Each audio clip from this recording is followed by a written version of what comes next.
মহান শহীদ দিবস ও আন্তর্জাতিক মাতৃভাষা দিবস উপলক্ষে আন্তর্জাতিক মাতৃভাষা ইনস্টিটিউটে এই আয়োজন। 4 দিনব্যাপী এই আয়োজন শুরুর দিনেই আন্তর্জাতিক মাতৃভাষা জাতীয় পদক প্রদান করলেন সরকার প্রধান।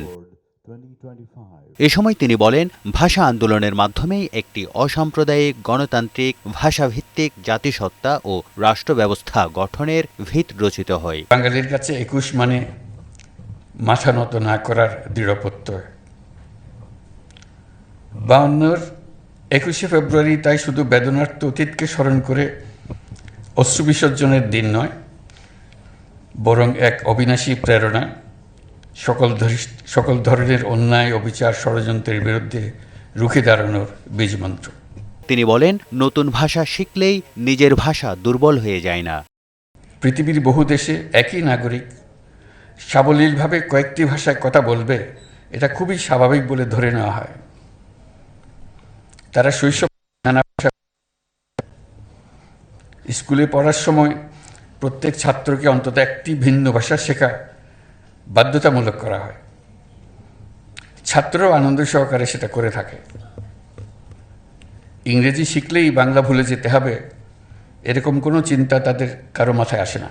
অধ্যাপক ইউনুস বলেন, ভাষার আগ্রহ বৃদ্ধির সাথে সাহিত্য, প্রযুক্তি ও বিজ্ঞান সরাসরি জড়িত। যে দেশের প্রযুক্তি পৃথিবীতে প্রাধান্য অর্জন করতে থাকবে, তার সঙ্গে প্রাধান্য অর্জন করতে থাকবে প্রযুক্তিদাতা দেশের ভাষা।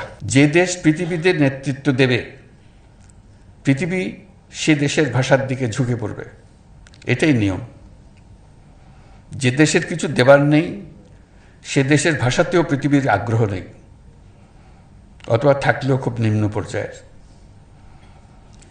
প্রযুক্তি ছাড়াও যে কোনো দিক থেকে জাতি নেতৃত্ব দিতে পারলে, যে কোনো একটি দিক থেকে জাতির নেতৃত্ব দিতে পারলে, সে দেশের ভাষার প্রতি মানুষের আগ্রহ বাড়বেই।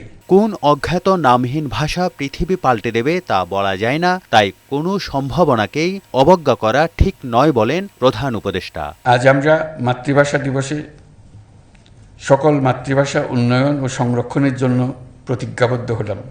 তারেক শিকদার, বৈশাখী সংবাদ, ঢাকা।